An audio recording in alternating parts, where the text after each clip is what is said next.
મારી good morning 4 વાગે થઈ રહી છે કારણ કે સવારનું હું જસ્ટ અબી હાલ ઉઠ્યો. આખો દિવસ ફોરવામાં જ ગયો મારો. પાલનપુર બસ સ્ટેન્ડથી પછી રેલવે સ્ટેશન. બરાબર. તો ગાઈસ જો સમૂહ મેગી બનાવીએ. હે ગાઈસ, ગુડ મોર્નિંગ. ફરીથી નવા બ્લોગની અંદર સ્વાગત છે. મારી ગુડ મોર્નિંગ 4 વાગે થઈ રહી છે કારણ કે સવારનું હું જસ્ટ અબી હાલ ઉઠ્યો. આખો દિવસ ફોરવામાં જ ગયો મારો. બરાબર. તબિયત બસ જસ્ટ ફ્રેશ થવું, ફ્રેશ થઈ પછી નીકળવું પાલનપુર જવા માટે, કારણ કે એથી આપણે 9 વાગ્યાની ટ્રેન છે. 9 વાગ્યાથી આપણે જઈશું ગાંધીનગર રેલવે સ્ટેશન. બરાબર. તો ફટાફટ ફ્રેશ થઈ જઈએ અને પછી નીકળીએ પાલનપુર જવા માટે. તો બનાવો બ્લોગની અંદર. મીઠું જુઓ, મીઠું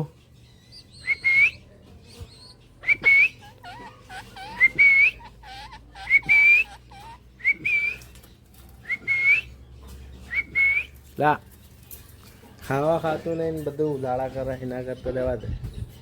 ગાઈસ જો આપણી સ્પ્લેન્ડરની હાલત રોકીને રાખેલી હાલ તો એ બી હવે ટાઈમ આવે તો વગી કરાવીએ, કારણ કે ટાઈમ રહેતો નહીં મને. તો એક દિવસ ટાઈમ લઈને આવું, સ્પ્લેન્ડર બી વગી કરાવીએ. અમદાવાદ જ લઈ જાવીએ, મિર્ઝાપુર. બરાબર. તો ગાઈસ મસ્ત નાહી ધોઈને રેડી થઈ ગયો. તો બસ હવે પહેલાં ચા નાસ્તો કરી લઈએ ને પછી નીકળીએ આપણે જવા માટે પાલનપુરથી રેલવે સ્ટેશનથી ડાયરેક્ટ ગાંધીનગર. તો ફટાફટ ચા નાસ્તો કરી લઈએ. મમ્મીને આવી, મમ્મી મળીને પછી નીકળીએ આપણે. ગાઈસ જુઓ નાસ્તામાં શું બનાવ્યું ખબર હે? મેથીના થેપલા હોબળ્યા હતા, મેં આલુના પરાઠા હોબળ્યા હતા, પણ આ લોકોએ દૂધીના પરોઠા બનાવ્યા. બોલો, દૂધીના ખાય? દૂધીના પરાઠા જ. હું આજ પહેલી વાર દૂધીના પરાઠા ખાવાનો હું. એ ભાવતી નહીં દૂધી, તો એ જોઈએ હવે ચા બનાવી. સારા લાગે તો ખાય, ને કોઈ નહીં. બરાબર. દેખ્યા ચા લાગીએ દૂધીના પરાઠા. તો ગાઈસ જો સમૂહ મેગી બનાવીએ.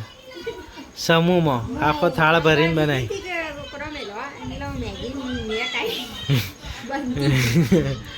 તે મેં ખાઈ તે લાવી દીધી ઘેર. જો આખો થાળ ભરીને મેગી બનાવી હે. બધો હવા હડકાઈ જેમ તૂટી જશે. ફટાફટ ખાઈ દઈએ મેગીને, તૈયાર નીકળીએ. જો હું તો ચડ્ડા ઉપર જ બેઠો, હજી તૈયાર છે નહીં. બસ ફટાફટ તૈયાર થઉં અને નીકળું ને મળીએ ગાંધીનગર. તો ગાઈસ રેડી થઈ ગયો. બરાબર. હવે નીકળવાની તૈયારી, બેગ પેક થઈ ગયા. તો બસ હવે નીકળું હું. 9 વાગ્યાની ટ્રેન હા, તો એથી બસમાં જાય હું પાલનપુર બસ સ્ટેન્ડથી પછી રેલવે સ્ટેશન. બરાબર. તો હવે બસ નીકળું છું. જસ્ટ ખાઈ લીધું, મીન્સ કે ખાઈ જ લીધું. નાસ્તો પીને નાસ્તો પહેલાં કરે પછી ખાવા ખાધું, એટલે એક જ વસ્તુ થઈ, ખાઈ લીધું. તો બસ હવે નીકળીએ અહીંથી બનાવ્યો બ્લોગ પર. તો ગાઈસ નીકળી ગયા છીએ આપણે હવે અહીંથી બજારથી ગાડીમાં બેસીને ઇકો યા તો બસ પાલનપુર જવાનું હોય. તો ગાઈસ જોરદાર સીન થઈ ગયા. એમાં થયું શું, રેલવે સ્ટેશન ગયો તો ત્યાં કોઈ ટ્રેન જ નથી. અને જે ગરીબ રથમાં જવાનું હતું એની અંદર કોઈ ટિકિટ જ ના મળ્યું. તો પછી લાસ્ટ ઓપ્શન હતું બસ. તો બસમાં જ નીકળ્યા હો. તે બી ડાયરેક્ટ અહીંથી જશે અડાલજ સુધી. તો એના પછી આપણે જવું પડશે ગાંધીનગર. તો જોઈએ અડાલજ સુધી પહોંચીએ. બરાબર. કારણ કે આના સિવાય બીજો કોઈ ઓપ્શન જ નહોતો કે અહીંથી નીકળાય એવું. બરાબર.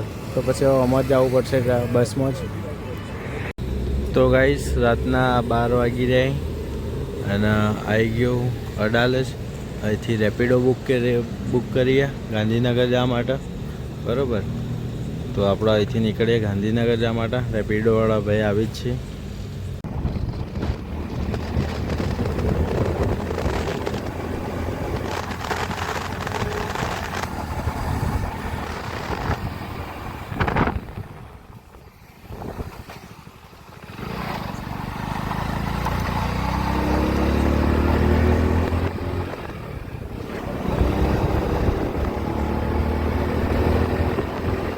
Pulling up black windows once you go down. You must be